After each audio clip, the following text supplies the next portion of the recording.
आणखी एक महत्त्वाची बातमी आहे। छत्रपती संभाजीनगर जालना मार्गावरती सटाणा फाट्याजवळ कंटेनर आणि बसचा अपघात झालाय। या अपघातात 7 प्रवासी जखमी झालेत। सगळ्या जखमींना रुग्णालयात दाखल करण्यात आले।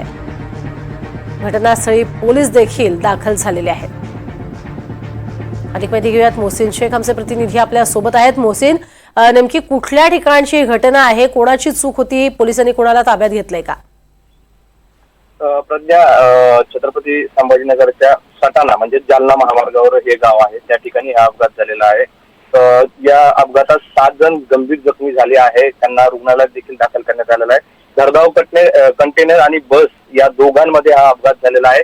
आता या अपघातात कुणाची चुकी आहे याचा तपास पोलीस करतात। मात्र अपघातानंतर मोठ्या प्रमाणात वाहतूक कोंडी झाली होती, ते देखील आता पोलिसांनी काढलेली आहे। जखमींना जे आहे तर जवळच्या रुग्णालयात दाखल करण्यात आलेला आहे। पोलीस देखील घटनास्थळी पोहोचलेले आहेत। अपघात एवढा भीषण होता की बसच्या समोरच्या भागाचा अक्षरशः चुराडा झालेला आहे। त्यामुळे बस देखील आणि जो कंटेनर आहे त्यांचा दोघांमध्ये पण वेग अधिक असल्याची माहिती स्थानिकांनी दिलेली आहे। आता जे जखमी आहेत त्यांच्यावर उपचार देखील करण्यात येत आहे। पोलीस पुढील तपास करतात। मात्र या अपघातात 7 जण जखमी झालेले आहे। आता परिस्थिती त्या ठिकाणी जी वाहतूक कोंडी झाली होती ती देखील रस्ता मोकळा करण्यात आलेला आहे।